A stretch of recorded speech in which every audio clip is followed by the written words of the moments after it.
Thank you. Welcome, everybody. We are so glad you're here.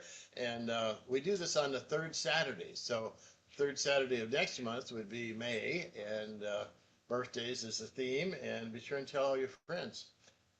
Today is April, and we I need to first of all I need to talk to the tellers, today's tellers and poets. Number one, this is going to be recorded on Zoom and on probably on YouTube, right? Right. Recorded on Zoom and released on YouTube.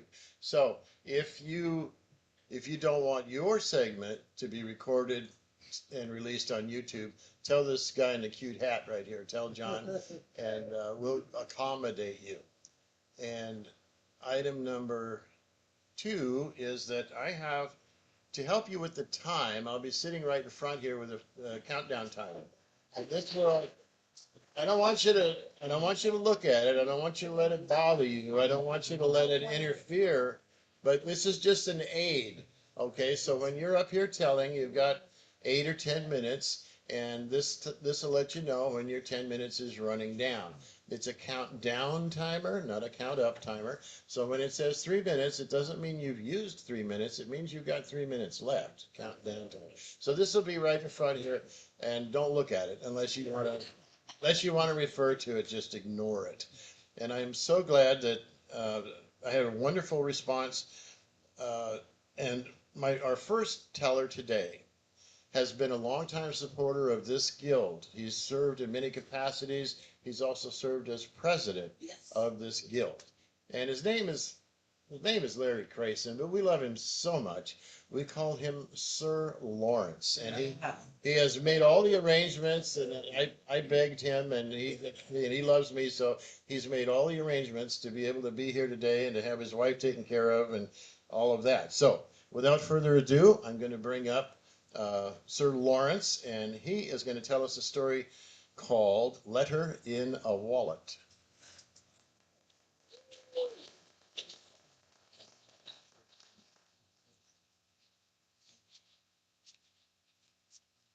We're having a dance. And feel free to stand up or move if you need to see him, but you'll be able to hear him for sure. Good afternoon. I made it.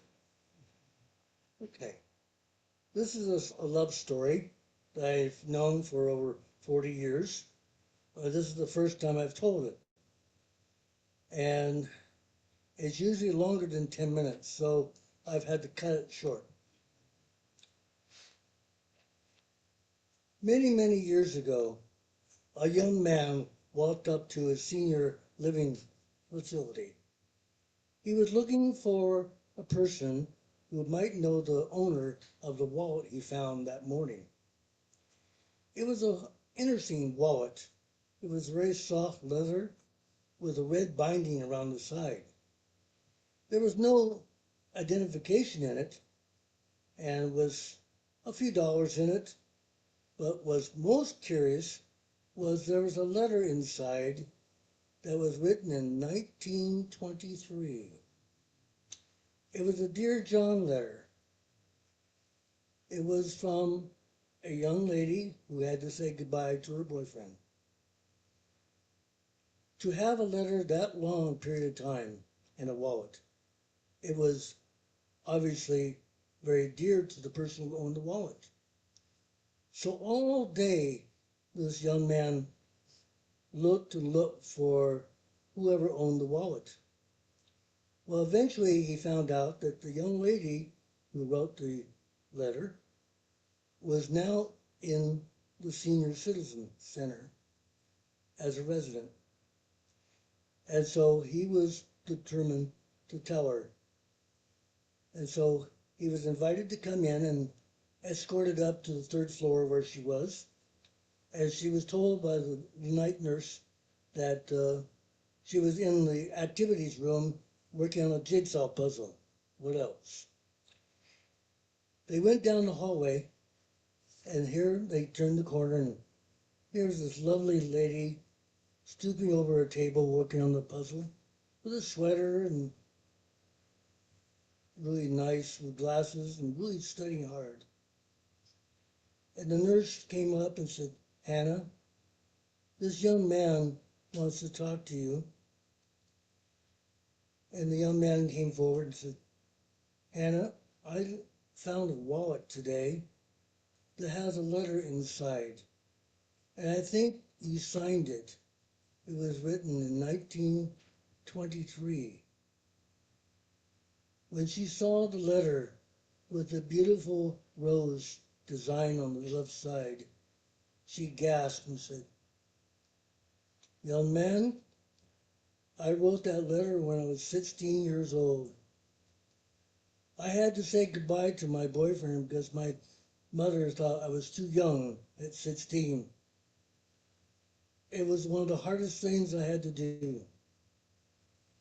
She looked aside and with tears in her eyes, she said, Michael was such a wonderful gentleman. He treated me very nicely. But I had to say goodbye, and if you ever do find Michael Goldstein, please tell him I think of him often, and I never married. For all the men that it was in my life, none of them reached up to the standards of Michael. I thanked her for listening to me, and I walked away with tears in my eyes. I came down to the first floor, and the security guard said, Well, did the old lady help you much? Well, she gave me a last name of this Michael, and I've been working all day on trying to find the owner of this wallet, and he pulls it out of his pocket.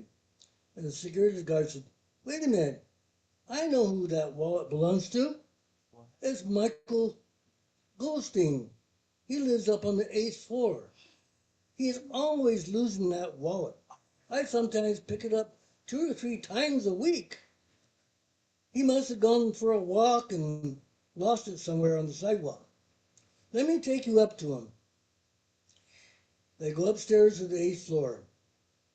The night nurse said, He's always in the library reading a book. He loves to do that after dinner.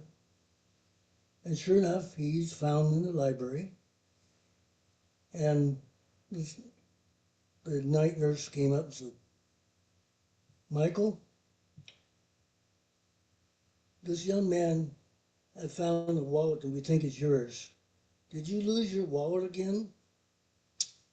He looked surprised. He felt in his back pocket. Yep, I lost it again. Well, this is the wallet he found. And that's mine. That's what all that red binding around it.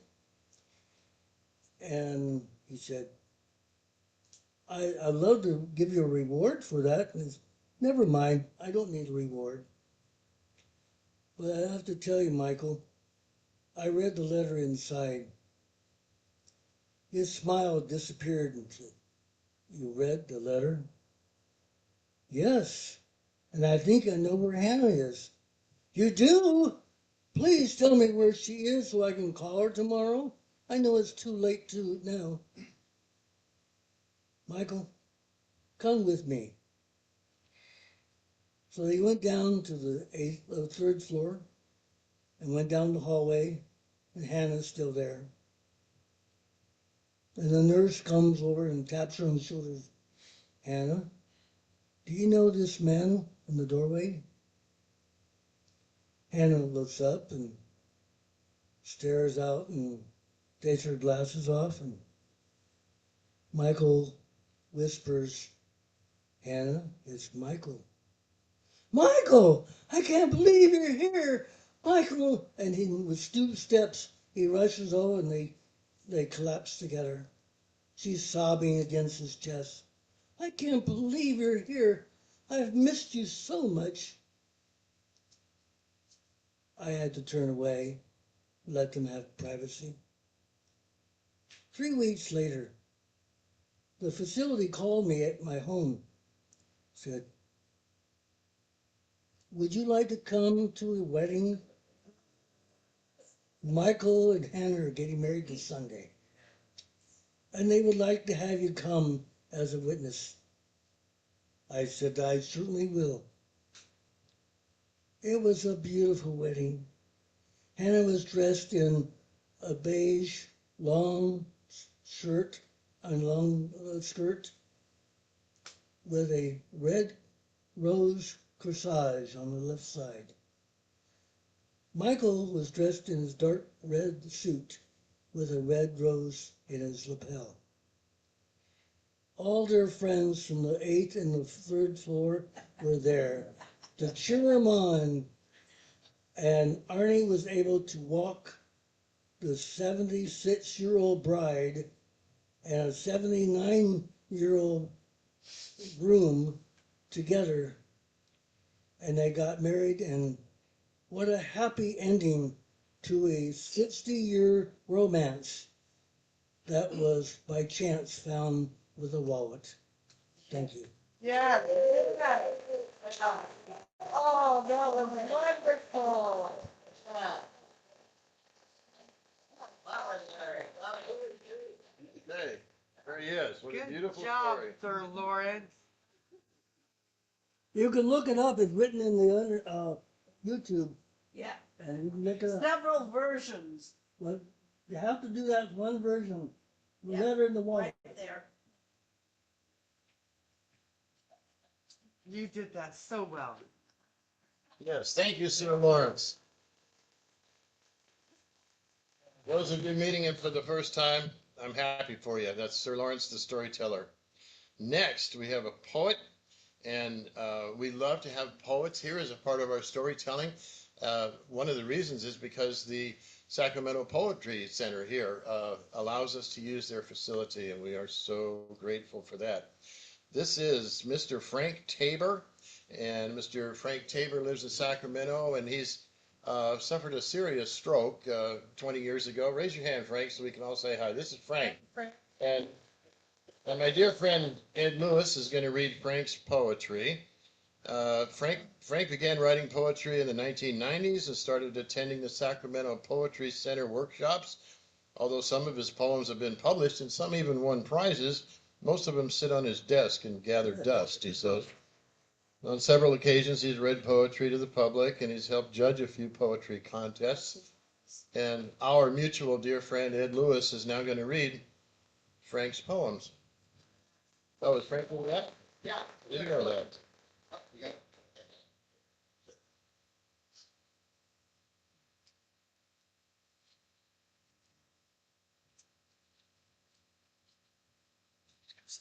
Oh, you want that?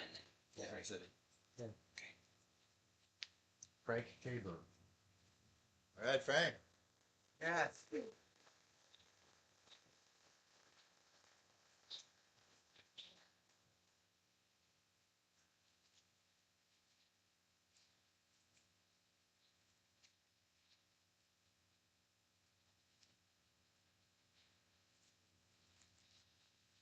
All right, well, I have the honor to read some of Frank's amazing poetry. He's got lots of it. And he's part of a men's group at the Senior Center in Davis that I'm a member of. And we've met there, and every time we gather, we ask a member to share something. So he did that one time with his poetry, and people were helping him with reading and all that. And I was just blown away that this engineer who has amazing experiences in that field, and you'll hear about them in this poetry that I'm going to read of his. This first one is called Bicycle.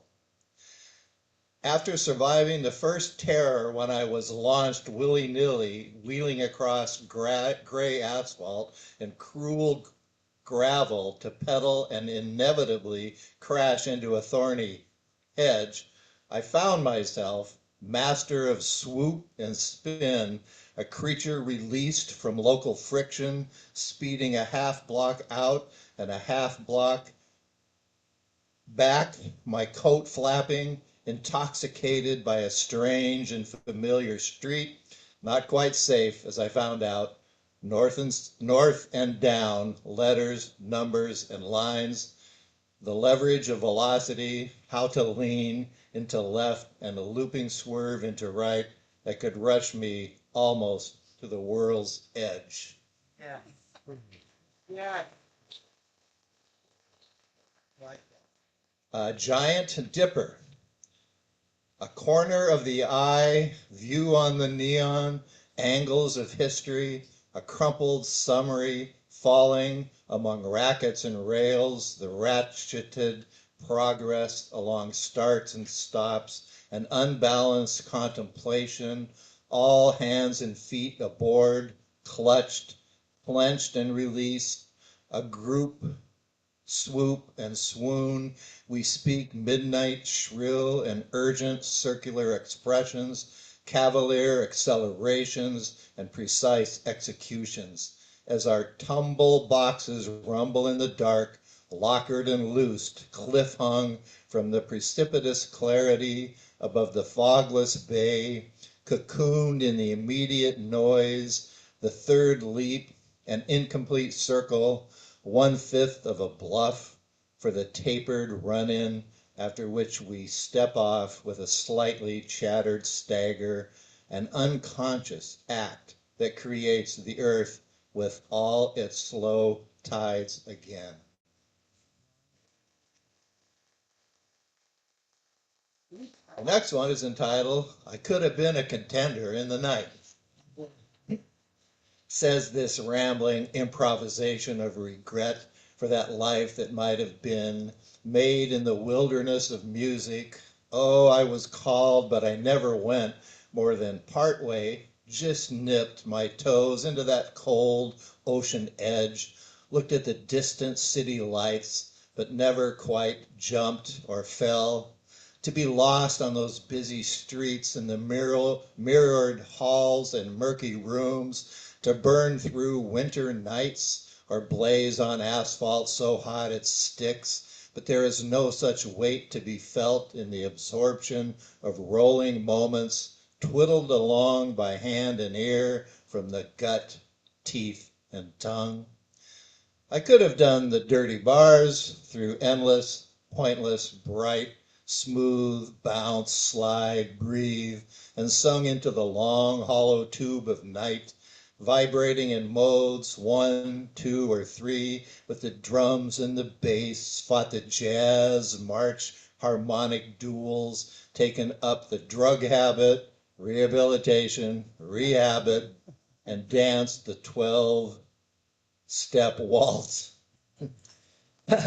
Eaten cheap in the saloons of Nevada, cut through the North Woods with my blue axe babe, agitated the Minnesota lakes, made the lesser ones great, the great ones smooth, and rafted down the Mississippi, playing twilight down each day, fading smoothly through the just before dawn into the broken-backed summer heat.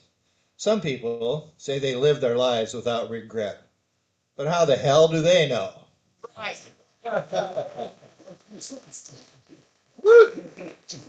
They're fantastic. Thank you. Okay, 37th Street. Frank watch as John paint rooms, sandpaper wall, back and forth, paint wall and room, back and forth, kitchen, living room, hallway, bathroom, up days to down days, ladder sway. Years ago I put them bedroom ceiling, stars, moon, Frank visualize, planet, John not paint room, no way. Frank and close eyes, sleeps bed in made ceiling, smile, Milky Way and Andromeda galaxy. Yeah. Read this one? Yeah, no. Oh, the bottom. Yeah. Okay. One more thing on that. 2415 37th Street, Sacramento, California. Frank has a stroke. 9/4/2006. John paints in 2007. Oh. Frank Tabor, February 17th, 2014. Oh. Petrified forest. With black pen on white paper, I would attempt to transcribe the tangled gray branches and nodes of a dry and barren tree, an irregular net pale against cloud, to trace the scratch and waver as if they were words, as if I could follow the branches one to another through the upper story, as if in a forest I could follow the crow who glides on silence, a serpentine swerve through unseen trees.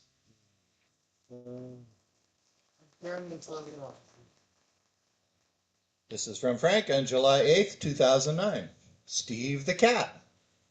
Wake, wake the cat. Awake, awake. Pause, pause, wake. Caution, wake the cat. Curtain inside. The cat. Steve is bad, bad. Windows up to bird. Squirrels and birds. Steve up takes his squirrels. Save the birds. The ball is the cat. The cat is the ball. After the ball, after, sleep the Steve. Steve sleep, good. Good, the Steve. Okay, I did. Okay, I guess the last two here. The Billboard, September 25th, 2001.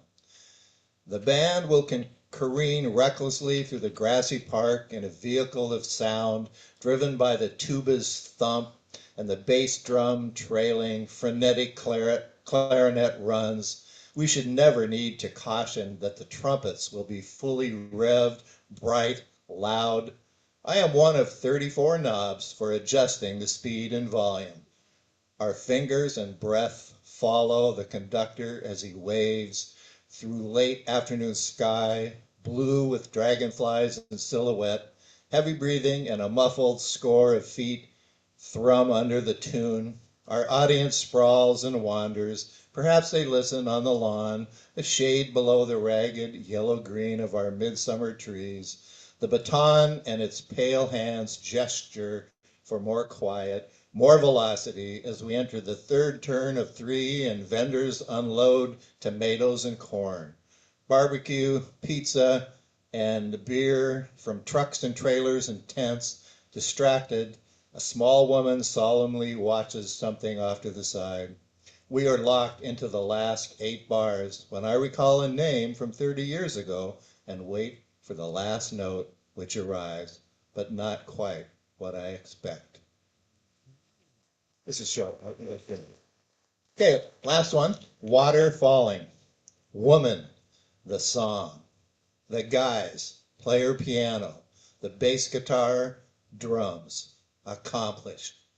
House cliff, water string, falling stairs. The woman and kids sitting. Need to happy news. She was a kid. Once kids touched the ear. Summer falling, ball string, high walls, water falling. Franklin Tabor, July 6, 2010. Thank you so much, Frank, and thank you for giving me the honor to read your poetry.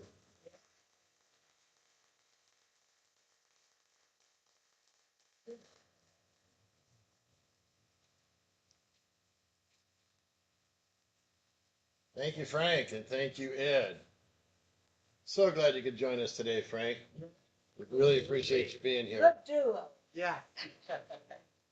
Next up, we have a storyteller who has served this guild in many capacities, too many to list, including president. Joyce Orman loves to tell in every genre, especially to grown-ups, and over several, done everything for this guild. Without her, I don't know what we would be here the way we are today. So Joyce, whenever you're ready, yay, I'll give you Joyce Orman.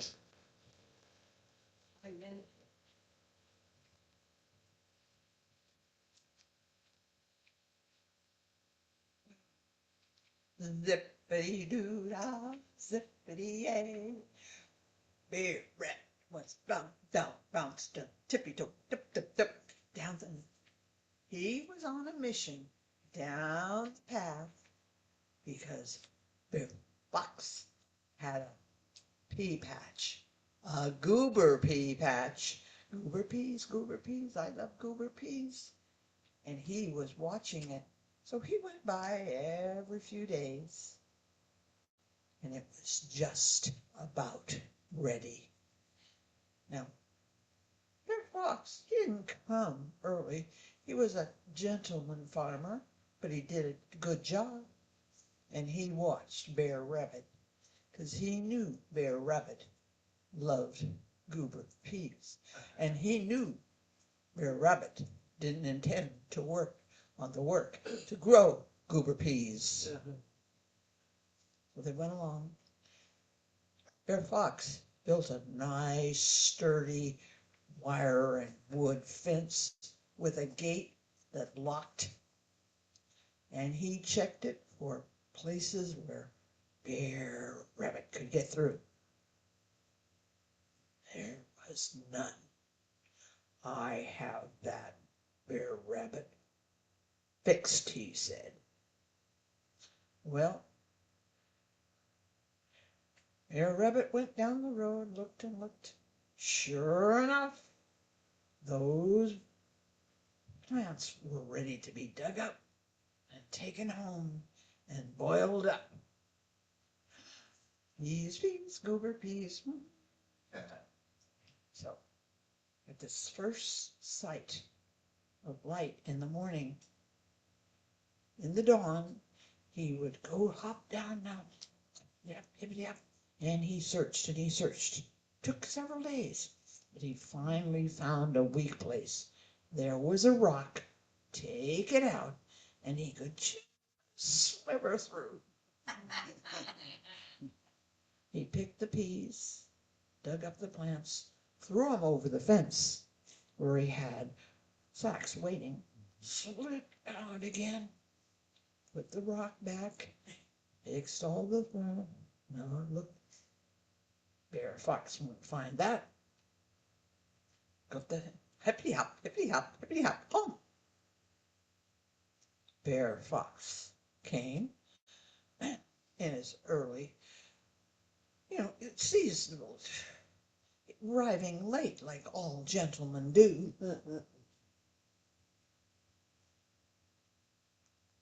And he didn't like what he saw. There were 3 large pea plants missing. That dirty son rabbit. So he searched around the fence and he found that spot.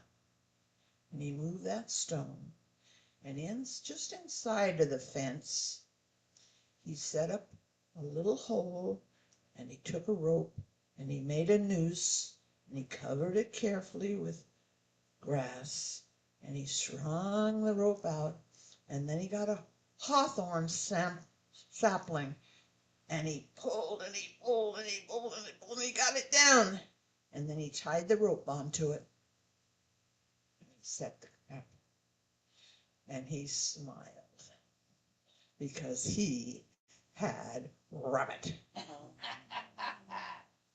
And he went home and he sat and he thought of all the times that Rabbit had done things to him, and boy, this time he had it. Dawn, Rabbit cropped down on his spot, took his rock out, squeezed through, and stuck his paw out, and there he was, swinging in the breeze by one. He couldn't get up, he couldn't get loose, and he knew he was in big trouble. Fox had him cold. But now Rabbit never gave up easily. But I just tell you the truth, I don't know how I'm going to get out of this one. I don't see any way to make a move. Sir, coming down the path was good old Burr. And he was just walking around and going down, and he got there. Beep. But what you doing up there? Well, but Bear, I'm working. I'm working for Bear Fox. I'm shooing away the birds and anything else. And I'm getting paid $1 a minute. Ah, I don't like a job like that. You know, it's a tough job. Well, I sure could use that kind of money. Well, Bear, you know, I got a family gathering that afternoon that, well, I really want, but I don't want to give up this job, but you know, I've made quite a bit of money, and I don't really mind. I don't think Bear Fox wouldn't mind if you took over for me for a few hours. Oh, how do we do that? Well, you're big enough. Climb over the fence, and I'll tell you how. So Bear climbed over the fence. He said, "Oh, Bear, okay." Bear Rabbit said, Bear, see that stamp attached? Yeah. Well, pull it down gently now, and climb on top of it, and sit down, and then wait. And as soon as he touched, and Bear Rabbit went over there and loosened that, and he brought the loop over, and he put it around Bear's front leg, and he tightened it just a little bit. He said, "Now, Bear, you climb off very carefully." Ooh. Now, Bear didn't go up as high as, but he was up high enough. Oh, I can do this job. I can do this job. Bear Rabbit, good. And he went to his hole and he went out. And he didn't wait. He hippity hop, hippity hop, hippity hop, hippity. Bear Fox, there's a thief swinging over your garden. Bear Fox grabbed his walking stick and he said, I'll beat that. And he went off fighting and mad. But Bear Rabbit knew he wasn't out of the woods yet. It's one thing to have Bear Fox mad at you, but it's another thing to have Bear mad at you. And he knew it wouldn't take too long for them to figure out what had happened. So he went hippity hop, down along the path a little further.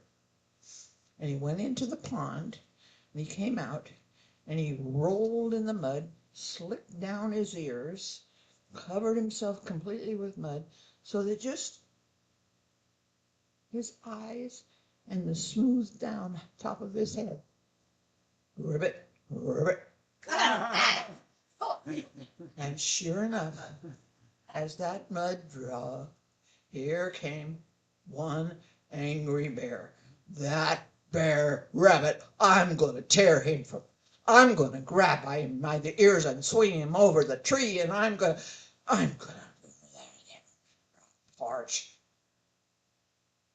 And Bear came to the fork in the road by the pond.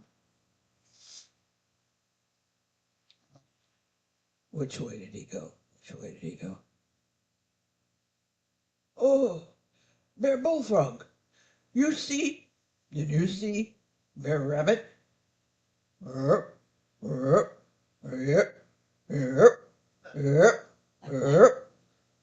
Yep. Do you know which way he went? Yep. Which way did he go? Yep. To the right. Thank you. And he took off. And he went up, and Bear Rabbit didn't move until he saw him go over the hill to the next valley and the next village that was in that valley. And then he rolled out of the mud, swam around in the water, got the mud out of his ears, went down, and he hop, home to his briar. Now, I don't know about you, but I don't give up on Bear Rabbit. I bet he got some more pea pods.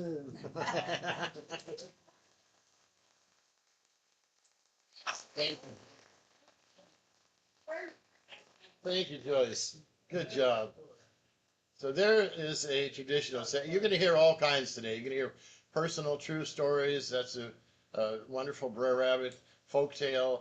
And aren't we lucky to have all these different things and all these wonderful people? And before we take a little break, we're going to have my good friend Dave Tarvin is coming up here. He's a retired public servant who loves storytelling. He tells tall tales, personal stories, and historical fiction, one of my favorites. He's told me that the hats from eBay always fit, except those two. And he won the Liars in the Auburn. You won 3 times the Liars? You won once. Of course I did, Mark. Yes. Yeah. He's Why? yeah. So he's a winner of a liar contest, which is juried by the audience. So here he is, Dave Tarvin.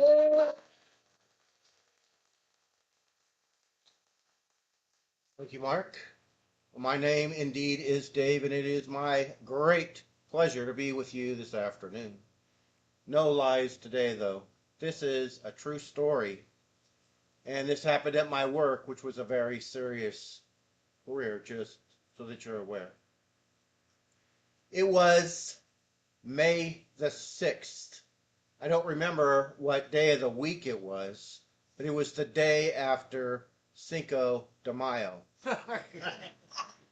I walked into the psychiatric hospital that I worked at. I was there for the morning shift. At that particular time, I had been working in psych hospitals for 5 years. And at that time, I had been running a children's ward, doing all the programming with children under 12, for 2 years.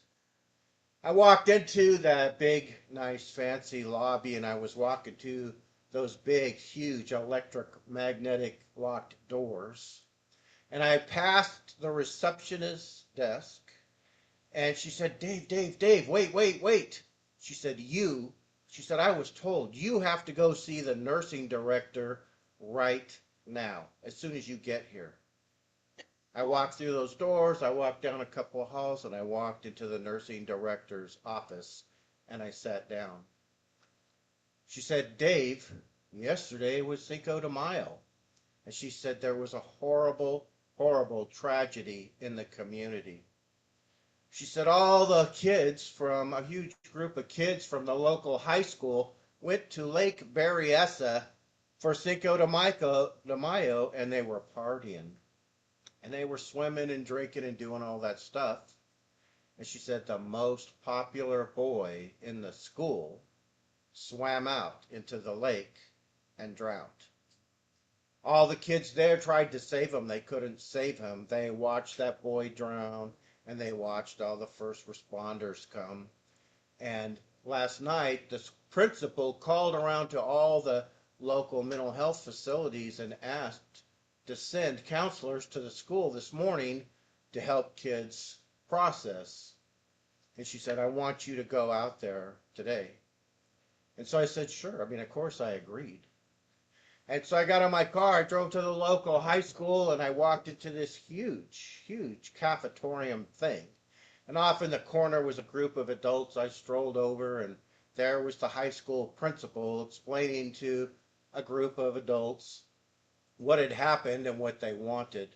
And the janitor was setting out tables and chairs and stuff, and they set up 10 different stations. And so the principal says, so just go pick a table, have a seat, sit down, and I'm going to do an announcement, and the kids will be in.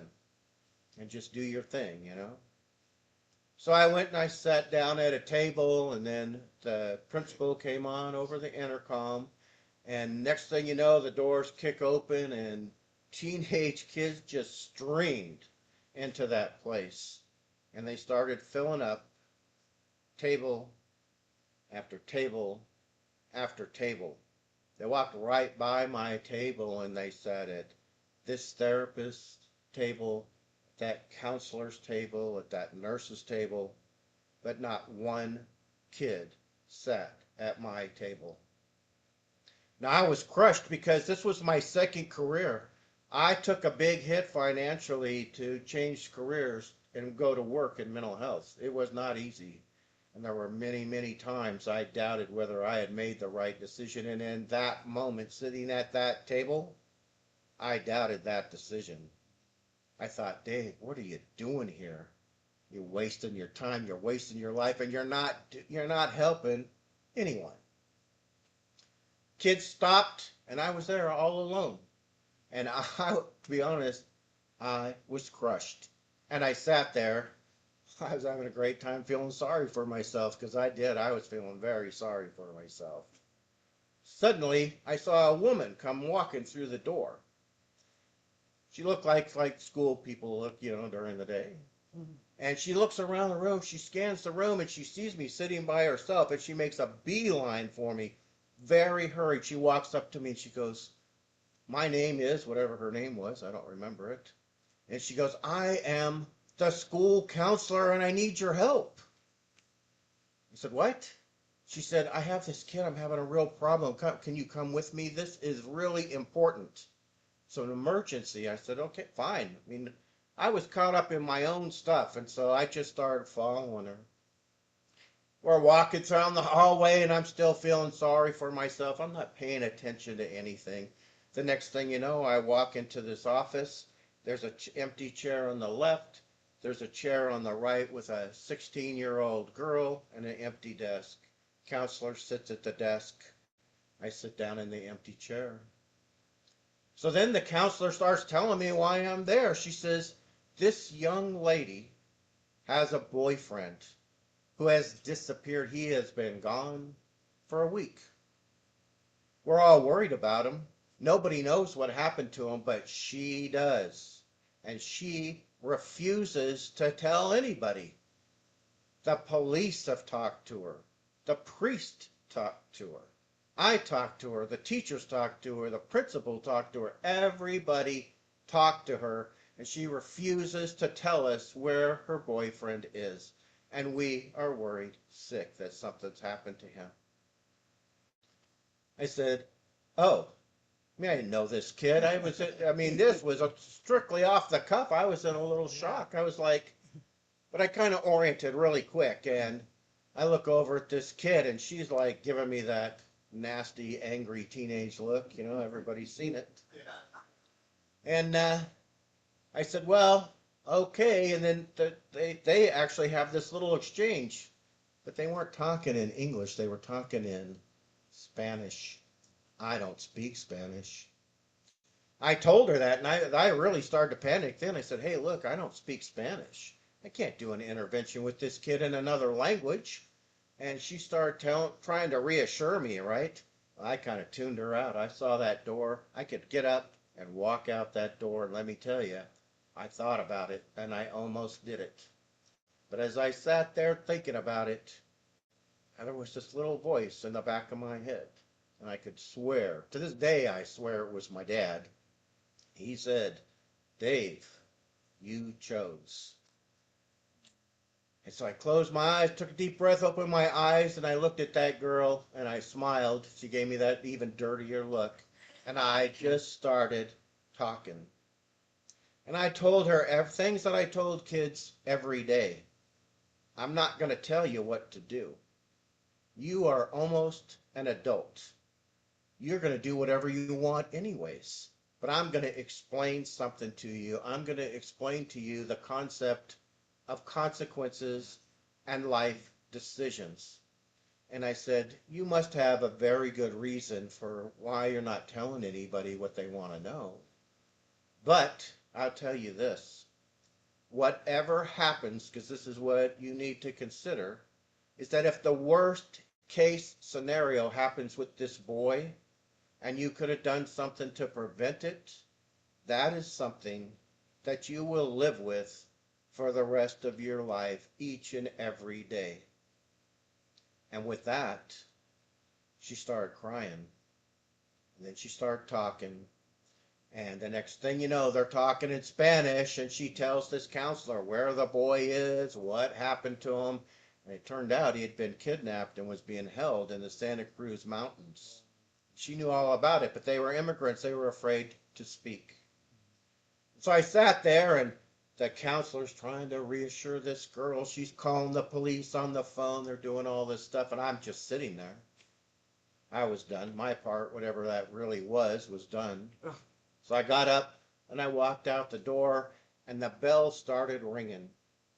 Kids poured out of all those classrooms. I'm walking down this hallway, and there's kids everywhere. And to be honest, I had no idea where I was in that school. I didn't know where my car was or how to get there.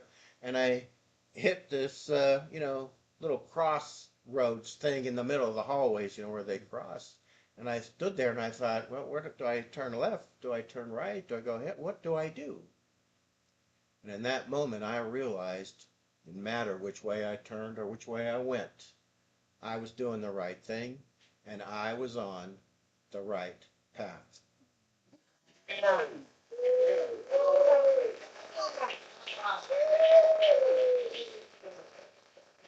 Wow. Hey, what a day at the office, huh? Right. Wow. Yeah.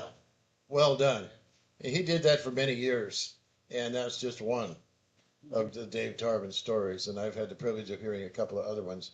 So we're about to take a 10-minute break. We know you're going to take 15, but that's why we call it a 10-minute break. The restrooms are down the hall. There's refreshments, and Suzanne standing up right here, right now. Thank you. Suzanne brought the refreshments, so please give her a hug or a big wet juicy kiss or whatever you.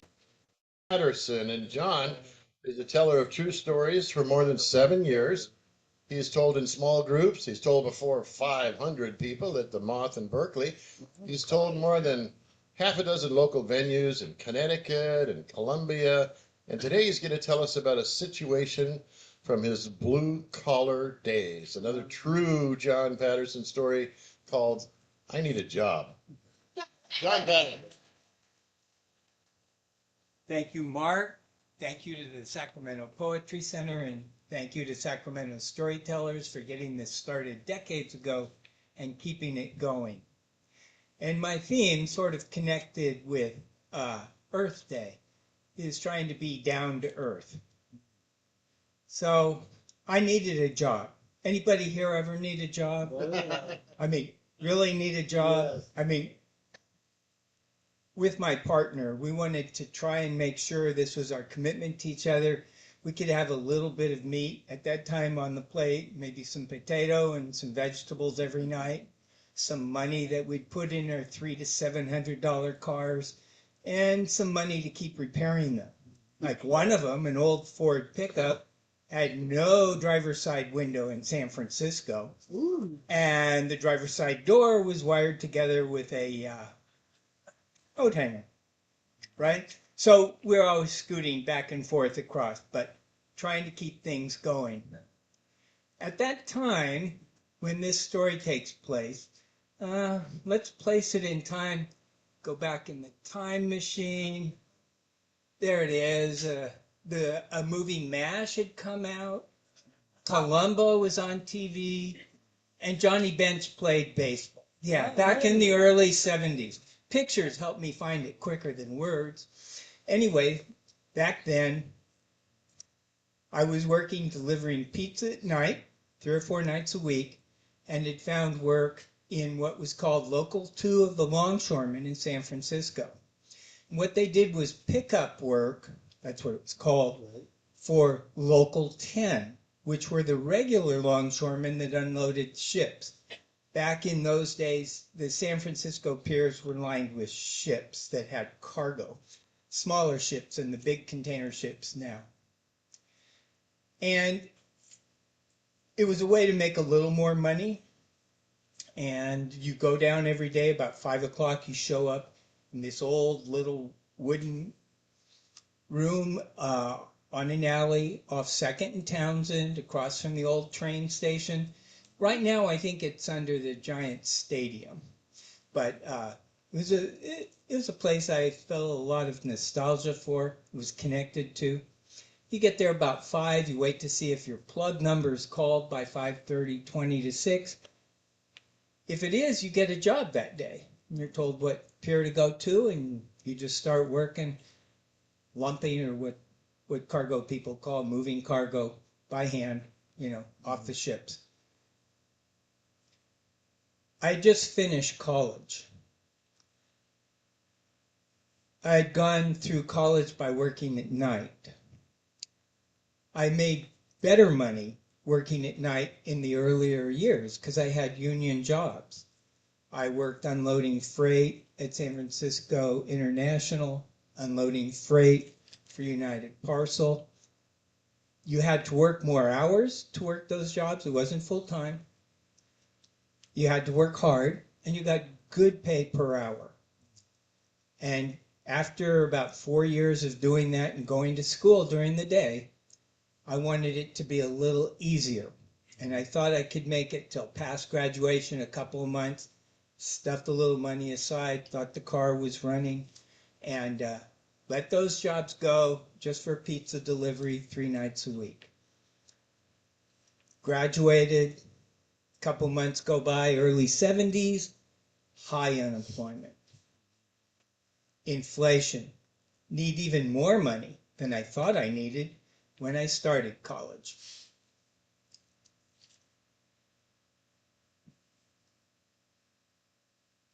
I got derailed because the timer's stuck. That is great, Mark. Thank you for doing that. I needed that. Excuse me. So I'm looking for work, and my degree in English literature wasn't helping on any job application I filled in. Nobody wanted somebody to read books. So I saw in the newspaper that Local 10 of the Longshoremen's Union was going to have 200 job applications available at the window on the left, at the ferry building on the Embarcadero, at 6 a.m. on Thursday morning. It was a short article, it's about 4 sentences. That's about all it said. I talked to my partner. She thought I was crazy, but she dropped me off at 9:30 the night before so I could get in line. When I got out of the car, she said, I thought you were crazy, but there's got to be at least 30 guys there already. And she asked me if I wanted the thermos. I said, no, I want to keep my hands free tonight. And lined up along the wharf there. And, adult male conversation. Move on, down there. So went to the end of the line. And I was past the Embarcadero building.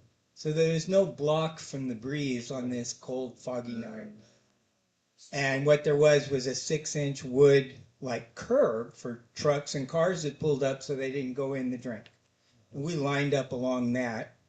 It was quiet and peaceful. Every hour I took my watch cap off and shook the water off it, brushed it off my jeans. It's interesting how much water you can collect from fog. And it got breezier and cooler, but it was peaceful and quiet, as San Francisco nights can be.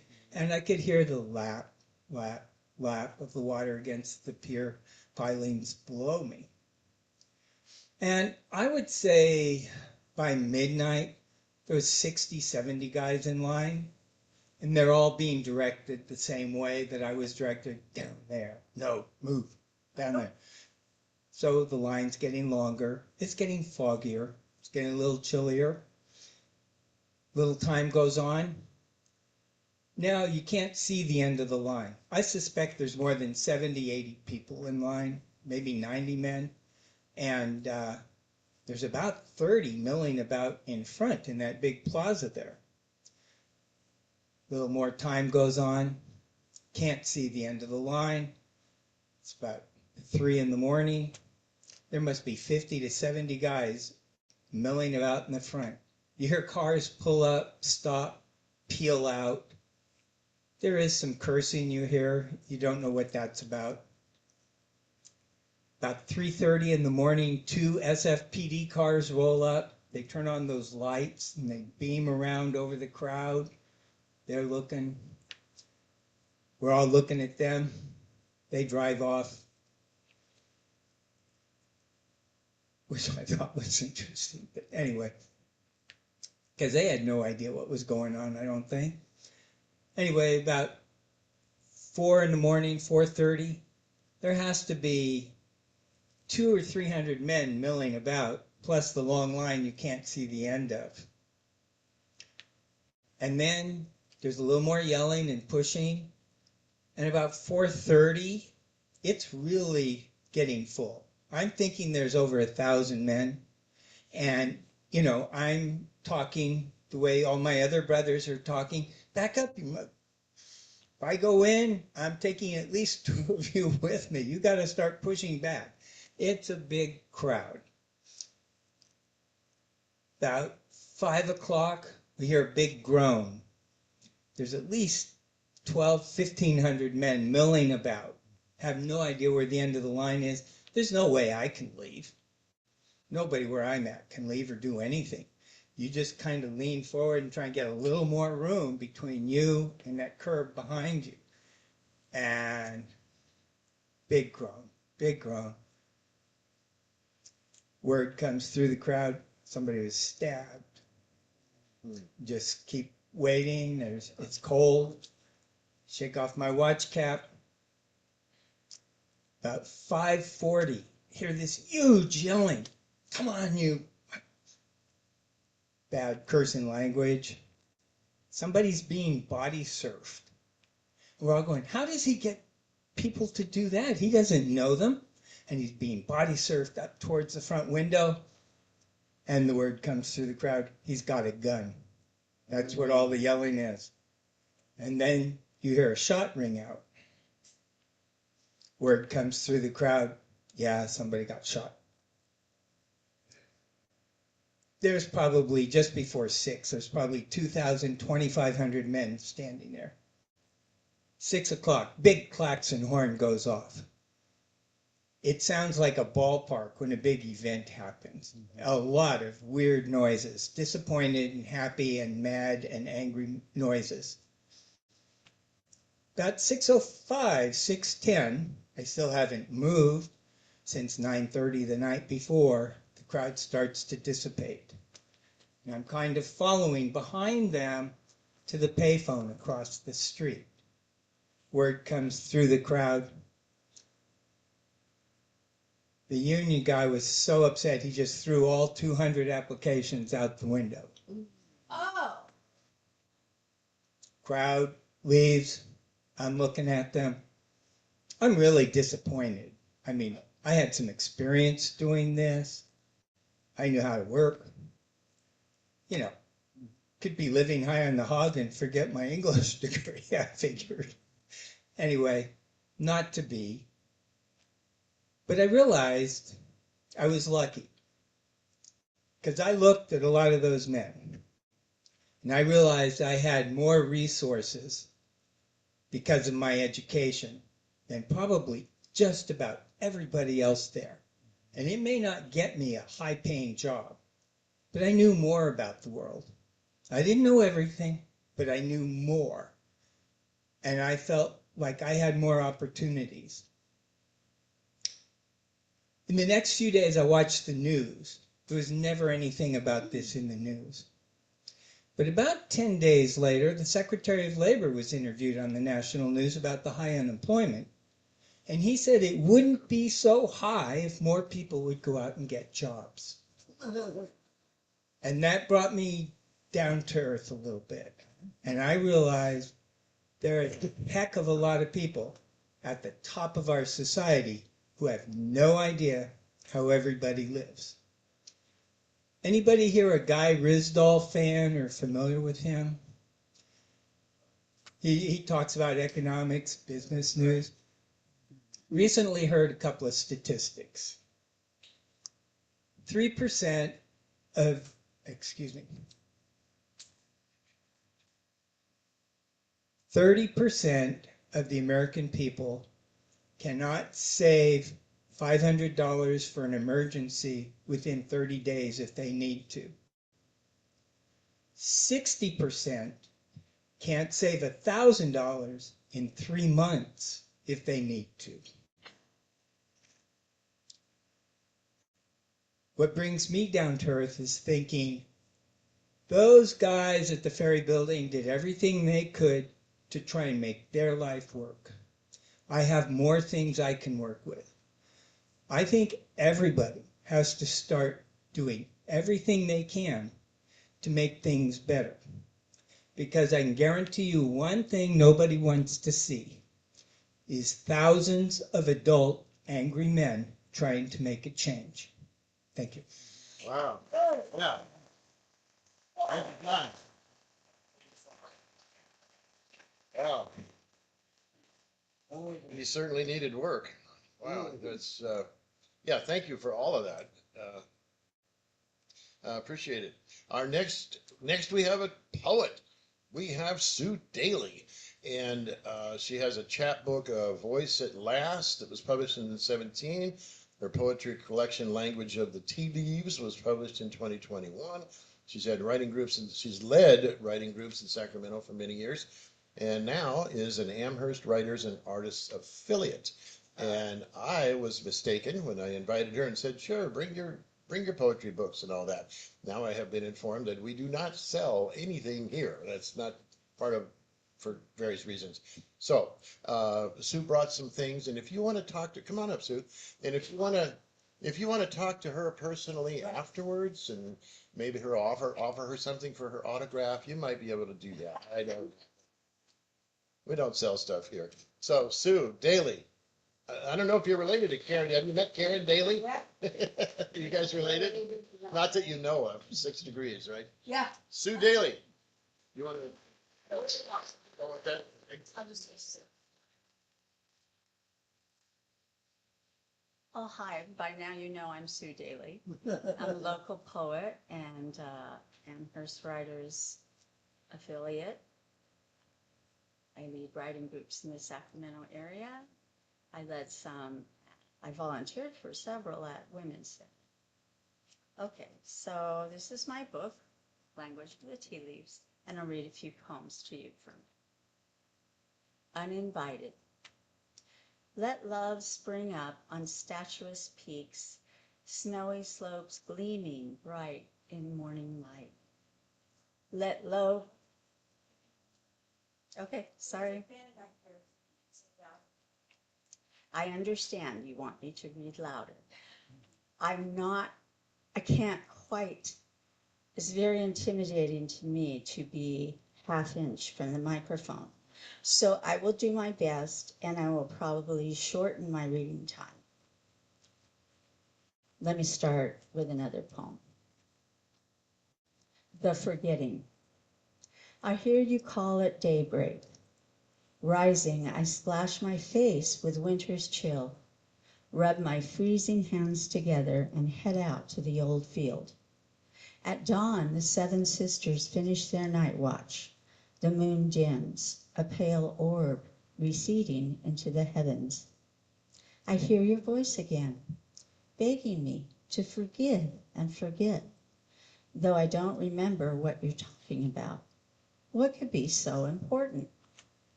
What you said or what you did, after all these years, all the tears have dried.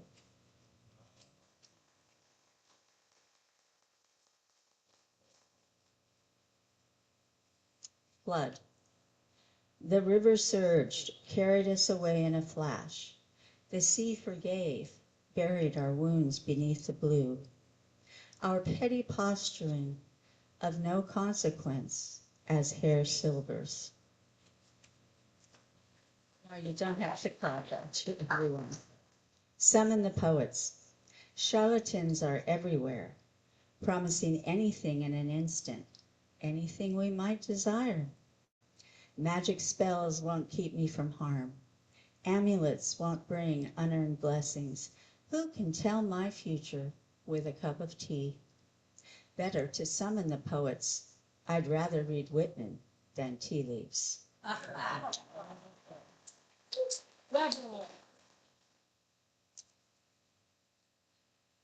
Even the clouds. There is nothing to see here.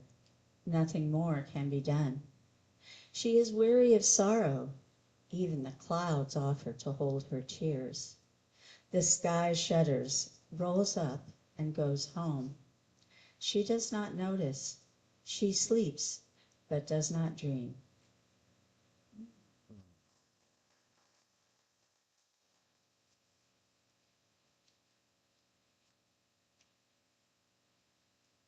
The stars are yours now. You have tamed them, tied them down around time warps and cosmic thunders. They bend their will to yours. Why not corner the sky? It lies open before you. How hopefully you have traveled. How useless to fight against the night and all its dreaming. A shadow clouds your face. Fear is a mockingbird afraid to mock. It follows your footsteps down cobblestone roads in a foreign land. The pounding rain slicks the street. Having never visited there, you know it well. This is not odd, only a matter of fact. And that happenstance in your head, throbbing rhythmically with the rain, it's only fear of the mockingbird. Will he tell what he knows? A shadow clouds your face. You are the road, the rain, the bird.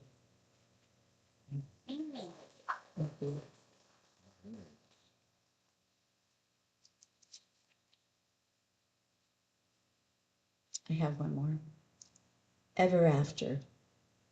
Dusk unraveled day as night approached steadily, relentlessly. Cast shadows of fear blurred by uncertainty.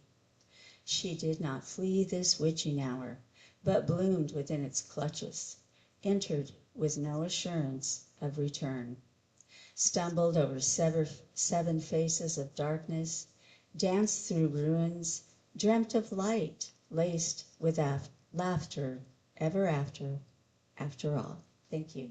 Oh. Thank you, Sue. Thank you, Sue Daly. Sue, your beverages here. Okay.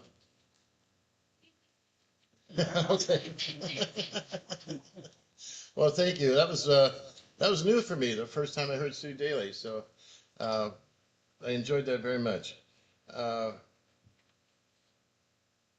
Next up, you're gonna see an old familiar friend because he was up here a little earlier, and Ed Lewis is an adventure traveler. He has traveled, especially all over this continent, but really all over the world, going to story events and meeting storytellers and telling stories and learning stories. And he, with his trusty backpack, he traveled the length of the Amazon River from the Atlantic Ocean in Brazil all the way to Peru on boats, canoes, and small plane hops. He even met John Wayne in a small jungle village in Colombia, and he's going to tell us about that today. Oh, he's going to tell us something else. Anyway, here's Ed Lewis. So I wrote a news story last week in honor of my mom. I've been wanting to do this forever. I've had the opportunity to practice it twice this week. So, third time. Come here, my sweet, precious Eddie. I love you. This was the essence of my mother. Unconditional love, tenderness, and a safe place where a boy, when boys weren't supposed to cry, could cry and tell her anything. My mom was born in 1919 on a small island outside of Ketchikan, Alaska, during the Spanish flu pandemic, when many babies died. But she was fortunate to be born on this island because there were 30 children and 70 adults, and they never left the island. The men had fishing boats, and they would fish for salmon, and a trawler would come in once a week, and they would offload the salmon to the trawler that would take it to Ketchikan to a cannery. So they were pretty safe on that island. And my mother lived an idyllic life. She would fish daily, swim. She would beachcomb and collect great shells that I still have to this day. And she would walk through the forest, and she made all her own clothes, as well as painted amazing pictures. Her father, my grandfather, had fled Denmark in 1914, just before the German army came in and took over Denmark in World War I. They tried to get into the United States, but it was impossible to get a visa at that time. So they made their way into Canada. And for the next 5 years, they went through the 10 provinces of Canada with my grandfather working as a machinist. In 1919, they were able to get a visa and get into Alaska on the inland passageway and go to this small island, where my grandfather built a barge. Half of it was housing for, at that point, his wife and 3 children, and 3 more that were coming along, including my mother. And on the other half, he had a machine shop set up, and boats would pull up alongside of it, and he would work on their boats, and he also had fuel there that he would give to any boats that were coming through. Again, I told you my mom had this idyllic life, but in her junior high school, in the age of 13, they moved the barge and the boat they bought down to Fisherman's Wharf in Seattle, Washington, where my uncle continued with his fishing and sold his fish down at the Pike Place Market that some of you may have been to. It was an excellent time for my mother. She was in junior high school, went to high school at Ballard High School in Seattle. But when she was a junior in high school, the family decided to move back to the small island of Gravina, which some of you may have heard of because that was pork barrel spending with the bridge to nowhere from Ketchikan to Gravina Island by Ted Stevens. In 2005, he was a senator, and he got busted for pork barrel spending, and they lost all that money, and then there started being some restrictions on what politicians could have for their pet projects. My mother got to stay, though. They didn't want to take my mom out of high school. She was close to finishing, so her older brother, Nels, was working as a machinist. They bought a boat, and then the 2 of them lived on that boat.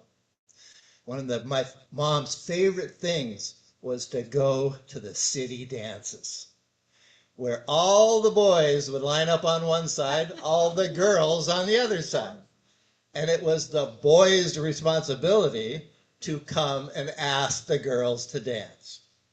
Well, my future father came to that dance, and he drove a girl there who asked him to drive her because her parents hated her boyfriend and she wanted to meet him there.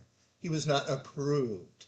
So my dad drove her in his Model A Ford that he bought for $5 and a fishing pole.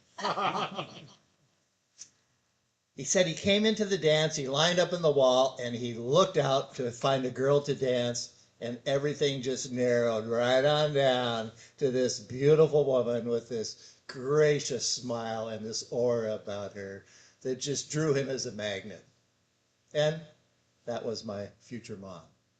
They danced the night away, and at the end of it, he asked her if he could see her again, and she said, fine, here's my phone number. But my dad didn't have anything to write with, and he had to take this other girl home. So he said he just played that phone number in his mind over and over and over until the next day when he could get to a phone and hope he remembered it and call her. Which he did, and they continued on their romance, and when they got out of high school, they got married. A year later, World War II was breaking out, and my father joined the medical corps and followed behind George Patton across Europe as they went into Normandy and across Europe. They would set up field hospitals, and my father was an amateur photographer, so he took all these great pictures that I still have. And my creative mother, it was black and white at that time. I think it was colored pencil. She colored all these photos in, that she wanted of our family and other pictures. I mean, just such a creative person. The worst day of my life, though, happened in 1994 when my mother went in for triple bypass surgery. At the time, the doctors were saying this is great surgery, maybe a 5% chance of complications or death. Don't worry about it. So we went in for the surgery, my dad and I was an only child. When they came back, when my dad came back from the war, they couldn't conceive a child. So fortunately for me, they adopted me a year later in 1946. So we're waiting. A few hours went by. The doctor comes in and he says, your mom's in the recovery room. You can see her in about 30 minutes. 30 minutes go by, 60 minutes go by, 90 minutes go by, and the doctor comes into the room and he says, I'm sorry, your mom was bleeding through her lungs and we could not stop the bleeding and she has passed away. And somewhere deep in my soul, my primeval just wailed, just went through the whole hospital. I grabbed onto that doctor. I don't know if I heard him or not, but I was just in panic, distress. Tears are rolling down. And my father is just frozen in place. They'd been married 55 years. He was in total shock. I said, I want to see her. He said, are you sure you want to see her? She doesn't look that well. I said, take me there right now. And we went in. I think it wasn't a good idea for my father. But we went in there and she's got all these tubes on her and the tears are just flowing. But the one thing, even now, 32 years after her passing, whenever I am in distress or having a difficult time, I can always call up that image of her like this, saying, come here, my sweet, precious Eddie. Thank you. Wow. Nice job. Whoa, wow, that grabbed my heartstrings. Thank you, Ed. Yeah, who wants to follow that? Well, we've got somebody for you. We have Linda, and Linda's going to share with us a tale called Why We Tell Stories. Now, Linda Kennedy is so beloved that we call her Lindarella because she's such a good storyteller. She has been a regional teller at the Sierra Storytelling Festival, which is coming up this summer up by Nevada City. You don't want to miss it. She's been a volunteer storyteller at the Women's Empowerment Program. Very powerful. Member of the Sacramento Storytelling Guild, the Storytellers Association of California, and the National Storytelling Network. And it is my great pleasure to introduce to you Linda Kennedy. Oh, God. Yeah. Sing softly. Is that too high? Yeah. How's that? Too far? Oh, excuse me. The last time I was here, I think, was in October. I told the story about cats. I don't think I've been here then for several months. I'm going to tell you a story today about two guys. The first guy, his name is Tom. He was born in a rural area of Neshoba County in Mississippi. He was 8 years old before he saw a flush toilet.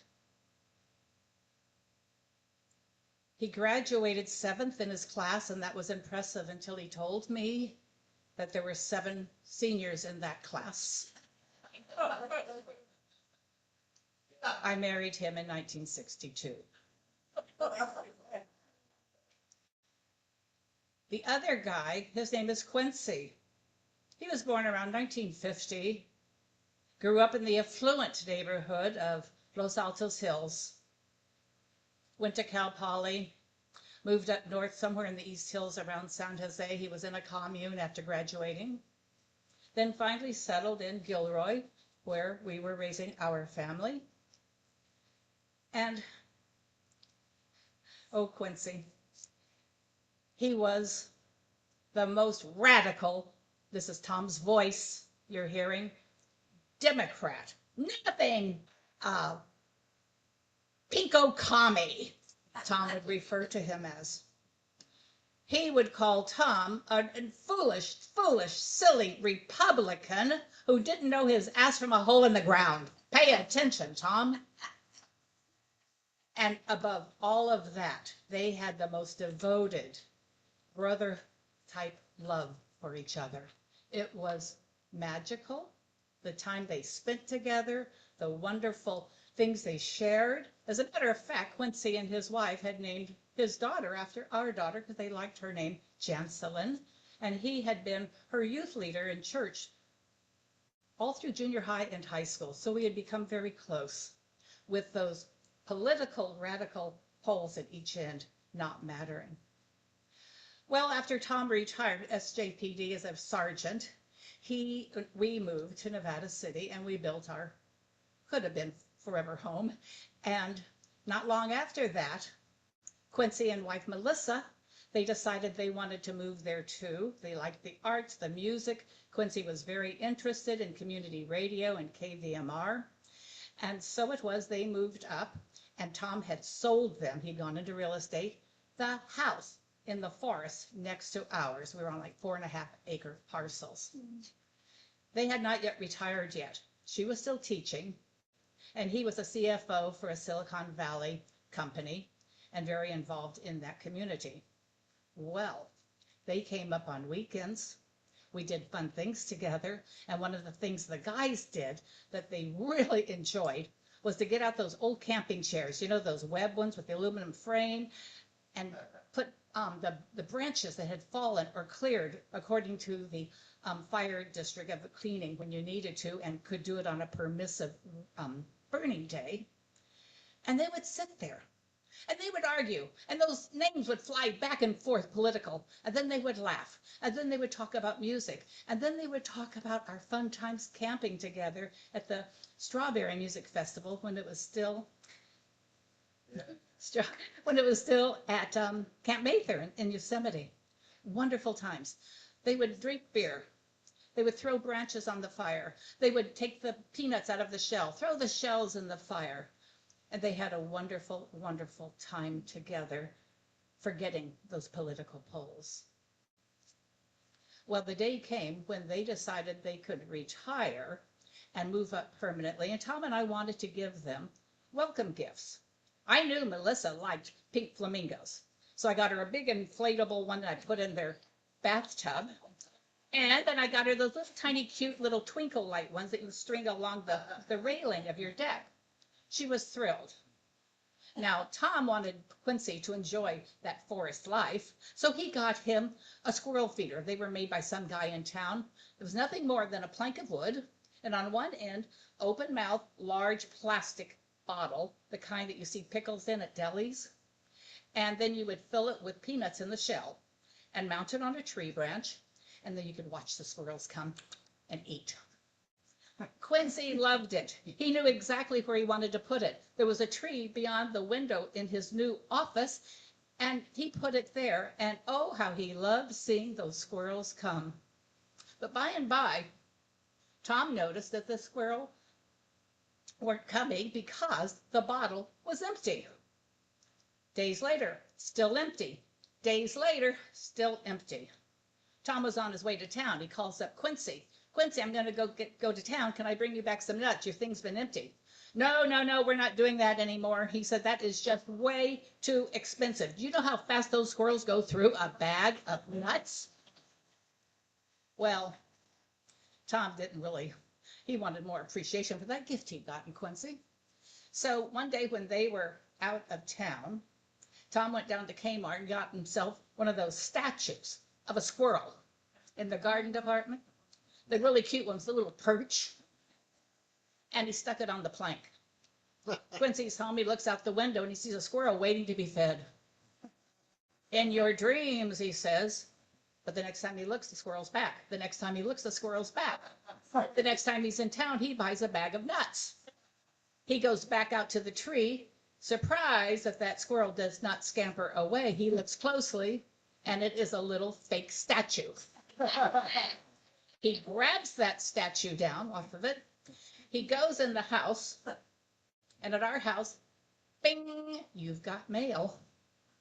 Tom, funny, very funny.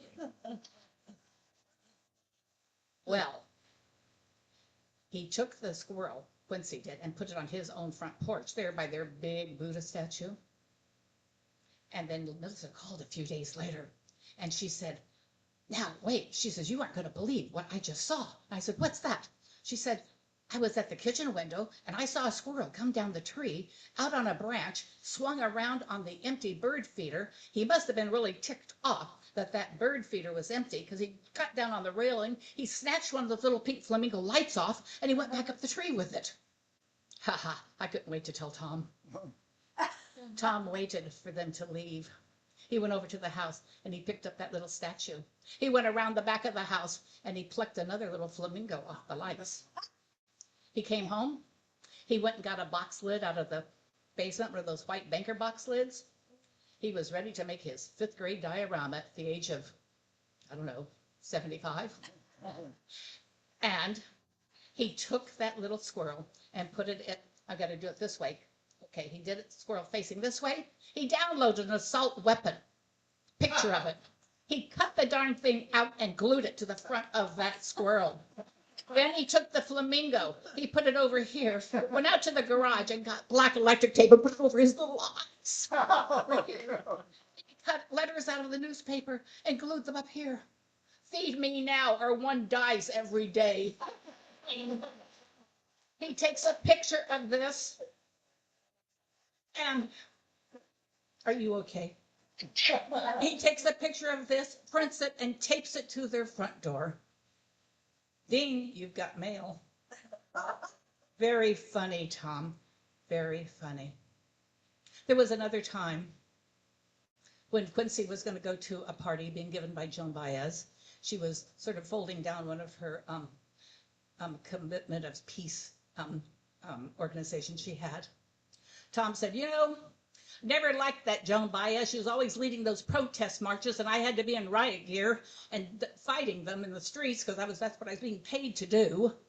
But you know, I always liked that Joan Baez because she never, ever faltered on her thriving to bring world peace.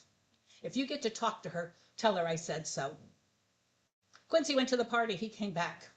He grabbed Tom, and he gave him a huge hug. Tom, I told her exactly what you said. And she hugged me and she said, give this to Tom. Here it is. Well, the years passed. We all got older. The times continued. They were out there at that fire as often as they could, drinking that beer, throwing those shells in. We eventually moved to smaller homes. Tom and I in Lincoln, them right there in Grass Valley. Quincy got to be a broadcaster at KVMR. It was wonderful.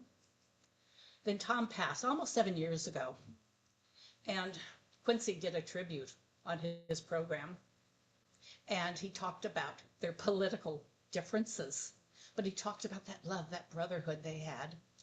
And I'm reaching in my pockets, I got to get this out. And then he played one of Tom's and his favorite John Prine songs. Give my feet to the footloose, Careless, fancy free, give my knees to the needy, don't pull that stuff on me. Hand me down my walking cane, it's a sin to tell a lie. Send my mouth way down south and kiss my ass goodbye. So, Tom passed. Quincy is now in advanced stages of Parkinson's, no longer able to take any care of himself at all, still being spoon-fed. And he too someday will pass, and so will I. Good news for all of us. Yep. And that, my friends, is why we tell stories, because we're not going to be here. But as long as we keep telling this story and yours, they will live forever.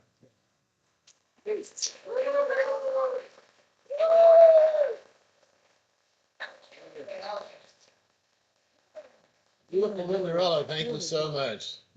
This is why we keep stories. And I know I'm an amateur anthropologist, and I know that it's said in many cultures that when somebody passes away, they never really die as long as they live in our memory. And thank you for illustrating that, Lindarella. Thank you all for being here. Hope we'll see you here next month on the third Saturday at 2 p.m. God bless. Bye now.